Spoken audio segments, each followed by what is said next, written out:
We watch how the Hulk was created during the opening credits. Bruce Banner, Edward Norton, and Betty Ross, Liv Tyler, were scientists working on a research to make the body resistant to specific forms of radiation, specifically gamma rays, the most dangerous type, lead sheets necessary. However, something went wrong, and we witness him demolishing the lab, murdering some other scientists, hurting the project overseer, General Thaddeus Thunderbolt Ross, William Hurt, and, of course, making Betty, Ross's daughter, unconscious. A bit later, we see Bruce at Betty's bedside, who is in and out of consciousness, when Ross appears, his arm in a sling, yelling at Bruce. Bruce flees, and the chase begins as Ross follows every conceivable lead to Banner's location and what lurks within him. 158 days without incident. Bruce awakens in a Brazilian town from a nightmare about all that has occurred to him. He groans and continues on with his morning ritual, which involves feeding his dog Rick and learning Portuguese by watching Sesame Street and comparing what he hears to a Portuguese-English dictionary. He also spends time practicing relaxation techniques in order to control his pulse rate and avoid becoming overly aroused. He goes to work as a day laborer at a nearby plant, distributing dry products and cleaning up messes while avoiding the old tough guys at a bottling business.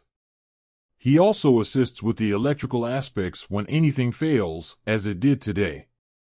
While repairing it and joking with the manager, he cuts himself on a metal clip, and the blood drips through all the grated floors onto the belt, causing Bruce to freak out and call for it to stop.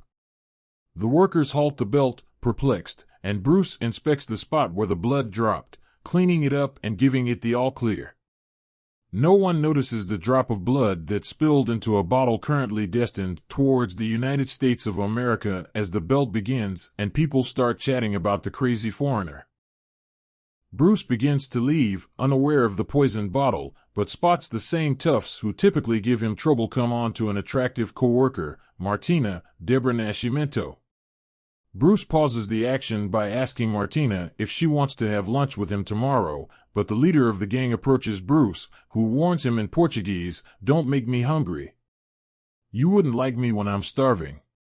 Bruce, perplexed, goes over this just as the manager appears, allowing him to avoid a beating and return home, pausing along the way to pick up a parcel from someone. Once there, Bruce turns on his handmade computer and contacts a man named Mr. Blue in America. After dicing up the package of a flower and applying its juice to Bruce's blood, Bruce regretfully types, "No change," to which Blue types that he should come to New York and get more up-to-date contamination levels, exposure rates, types and amounts of radiation, and the works. He looks at a photo of Betty he has before reluctantly admitting he can't do that either and turning off the computer for the night. Meanwhile, in the Pentagon, Ross receives word from his chief assistant, Major Kathleen Spar, Christina Cabot, that an elderly man in Ohio died as a result of gamma poisoning from a fruit drink imported from Brazil. Notice that the man is Stan Lee, creator of Marvel. Ross swiftly dispatches a team to the location the following day, led by his old army buddy General Joseph Greller, Peter Mensa. Emil Blonsky, Tim Roth, a Russian-born but American-trained leader, leads the team. Ross warns them all that their target is a scientist who has stolen military secrets and that if cornered, he will undoubtedly fight. As they fly down to Brazil, Bruce receives a message from Blue suggesting that he may be successful, but he needs Bruce's blood to be sure, which Bruce reluctantly and carefully sends off to him. Bruce is sound asleep that night when Rick begins barking. Meanwhile, the commandos have taken up position outside the room and are scanning it with a camera, which Rick soon eats, or tries to eat. Disgusted, the commandos blow in the door and, after tranquilizing the dog, fire a dozen tranquilizers at Banner, who is asleep. They rip off the blankets to reveal that it's merely cushions. They took to the street after finding a rope, getting ahead of Bruce, who was hiding in Martina's flat immediately below him. Bruce falls to the ground after a few minutes, but is instantly noticed by Blonsky. He makes a break for it, running across rooftops and up the sides of buildings, narrowly missing rushing right into the arms of a too shocked to move Ross. While sprinting, he collides with some people who turn out to be the gang from the factory. They join the chase, and Bruce ducks into the factory to get away from them all, but the gang sees the chain swinging and the troops see the gang. The group apprehends Bruce and begins pummeling him, taking off his bag and tossing it aside while he begs them to stop before his heart rate rises too high, exclaiming in Portuguese, "Me, angry, very bad." While the troops are close to the combat, the leader chuckles and moves in for the kill, but Bruce's eyes flash green just as a dart hits one of the toughs. They blame Bruce and re-enter, but the leader is hurled 100 feet through walls while the other men cry. The troops are unable to understand what is going on, but Ross hears the audio feed and begins yelling at them to shoot, go live, and do something. As the last of the gangers is finished, the beast turns to depart, smashing his way out with a large vat of something. The soldiers begin fire, but the bullets bounce off him like rubber. Blonsky tries to get in a higher position for a better perspective and shot when the creature roars and attacks. He discovers it just as the final soldier is about to leave. He fires his shot, and the beast takes attention. A shadow passes by, and Blonsky finds himself face to face with the Hulk. Hulk scoops up another vat and knocks it down, sending Blonsky flying as Hulk runs into the forest, pausing only to shout in victory. Hours later, Ross and Spar are looking through Banner's flat and computer when Blonsky walks in, demanding to know what he saw out there. Ross simply states that he did a fantastic job and that he should tell his troops to pack their belongings because they are leaving town. One day without incident. Bruce awakens near a waterfall, unsure of where he is, his trousers ripped and dangling off of him. He hears a truck and follows it, where the driver informs him that he is in Guatemala. The driver drives Bruce into town, where he continues his journey north and purchases some new clothing while in Mexico. Meanwhile, Blonsky has finally worn down Ross enough to tell him what happened. Ross argues that during World War II, many specific programs were being developed to offer America an advantage, practically all of them under an infantry weapons development program. One of them was the Super Soldier Biotech Force Enhancement Program. Ross dusted down that program around 5 years ago and began attempting to reassemble it. He enlisted Banner and his squad to help him, but something went horribly wrong, or horribly right, depending on how you look at it. In either event, according to Ross, the end effect is that Bruce Banner's entire body is now the sole property of the United States government. After discussing how they're both warriors, Blonsky states that if he could put what he knows now in his body 20 years ago, that would be someone he wouldn't want to fight. Ross frowns and replies, "I could probably arrange something like that." Blonsky simply looks up at him, curious. 17 days without incident. Bruce is seen walking towards the old scientific department where Hulk was created at Culver University in Virginia. The sight of security guards verifying IDs, however, puts a stop to those preparations. Deterred, he goes outside and sees the building that houses all of the scientific teachers, and who should come out than Betty, who is speaking with a friend of hers. He glances at her blankly while she eats outside, and she smiles up at him. He ducks behind a tree, that'll do, but she was actually smiling at her new beau, psychotherapist extraordinaire Leonard Sampson, Ty Burrell. Now discouraged and defeated, he goes to an old on-campus pizza parlor owned by Stanley, Paul Sauls, an old buddy of his.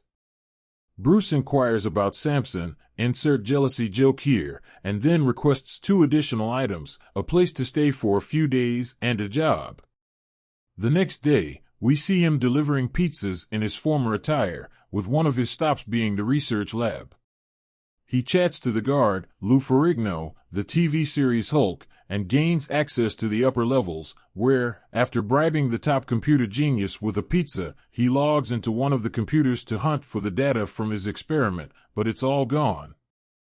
Bruce phones Blue and informs him of the awful news before leaving. That night, as Bruce prepares to leave and Stanley prepares to close, 2 final customers arrive, Betty and Sampson. As Bruce walks down the stairs, they start speaking with Stanley. Bruce opens the kitchen door and sees Betty, who sees him just as Stan agrees to prepare them pizza. Her jaw widens in surprise, but when she looks again, Bruce has vanished. She rushes outside but fails to notice him hiding behind the dumpster, and once inside, she pressures Stanley into telling her the truth. We observe Bruce strolling in the rain on a roadway later when Betty comes up behind him. He notices her and she rushes to him, pleading with him not to leave. Soon after, they arrive at the house she lives with Samson, and she shows him a gift she had saved for him, all the data from their experiment on a nice little portable drive. He informs her that he will be unable to stay, but accepts her offer of money and a trip to the bus station the following morning. Meanwhile, Ross is retrieving a serum from cold storage and preparing Blonsky for the injection, which he warns will be painful. Blonsky, for his part, simply grinds his teeth and encourages them to get on with it. Bruce and Betty are walking across the college campus to the bus terminal the next day when Betty stops to alter Bruce's shirt, making him more trendy. He notices a soldier moving behind a column of one of the buildings and instructs her to get as far away from him as she can. As the soldiers close in, she searches for the command van and persuades Ross to come out, imploring him to stop. He dismisses her request and summons the rest of the crew. Bruce enters a library and removes his rucksack. He pulls out the drive and shoves it down his throat before continuing. However, the military have caught up to him, and they have trapped him in a flyover as Blonsky advances in. They launch 2 canisters of knockout gas towards the bridge, but Banner morphs and leaps off. He starts attacking the soldiers, leaping all around them and wrecking their vehicles, but Blonsky rushes in and leaps all around Hulk like a mosquito, peppering him with grenade launcher bullets. He manipulates Hulk into following him into the path of 2 sonic blasters that pelt Hulk with sound waves, but Hulk spots Betty crying out and manages to take them apart using 2 bits of a nearby sculpture. Blonsky becomes enraged and approaches Hulk, only to be smashed into a tree, fracturing every bone in his body. Ross orders a chopper to arrive just as Betty sprints towards the Hulk. Hulk tosses a piece of the statue at the chipper, which smashes and creates a massive fire that envelopes Hulk, who envelopes Betty and protects her from the inferno, albeit she falls unconscious again. Hulk looks at Betty and notices Ross and Spar standing nearby. He snarls at Ross, then turns and walks away. Later, we witness Ross's boys carrying everything Betty owned out of her house while Ross tells Samson that phoning Ross was the proper thing to do. In turn, Samson labels Ross as the greater menace because Hulk safeguarded Betty while Ross endangers her. Ross claims her safety is his top priority, but Samson says his best quality is that he always knows when someone is lying, and he now understands why Betty never mentioned him. Betty wakes up in a cave to the sound of a rainstorm that night in the North Carolina section of the Great Smoky Mountains National Park. She screams when she notices Hulk peering down at her. He jumps and bangs his head on the cave roof, but she calms him down. When lightning strikes, the Hulk shouts and throws a boulder into the sky at the new challenger. Betty soothes him down again, consoling him as a mother would a scared child, and he ultimately falls asleep. The next morning, she and Bruce get out of bed and drive into town, where Betty finds them a motel room and Bruce takes a shower before coughing up the data chip. Betty buys him new clothes, and the 2 of them buy a used car with money earned from the pawn of her mother's old necklace. Bruce, however, uses a public computer to send the data to Mr. Blue, aka Samuel Stearns, at his Empire State University email account while she is paying. Worse, Ross's team, with the assistance of the Strategic Homeland Infiltration, Enforcement, and Logistics Division, SHIELD, is able to intercept this email and determine their destination, Empire State University. Meanwhile, Ross is checking on Blonsky, who earlier had more shattered bits than the Titanic, and is taken aback when Spar shows him a fully healed Blonsky, who is pissed off and ready for round 3. Back with Betty and Bruce, we see them on their way to New York when Betty inquires about what it's like when he changes. Bruce's best answer is that everything is much more exaggerated. Betty points out that there's still something of him in there, citing her recognition as evidence, and that maybe if Bruce could control it, but Bruce cuts her off, indicating he wants to get rid of it. The following day, while waiting in queue at the Verrazano Narrows Bridge, Bruce spots a police checkpoint. They get out, sneak around the back of the truck, and head down to the docks, where they find themselves in the city after one boat ride and take a cab to ESU, which turns out to be the most terrifying journey ever, with Betty yelling obscenities at the lustful cabbie. As he pulls away, our pair exchanges the following. "You know, I could show you some techniques to help you manage that rage a little better," Bruce says. "Don't start," says Betty. Eventually, the pair arrives at ESU, with no cabbie murders, and meets Samuel Stearns, Tim Blake Nelson, a modest, quiet, and unassuming young man. He brings both of them up to his lab, where they immediately begin conversing, and he tells them that if they overestimate the dose, Bruce would die.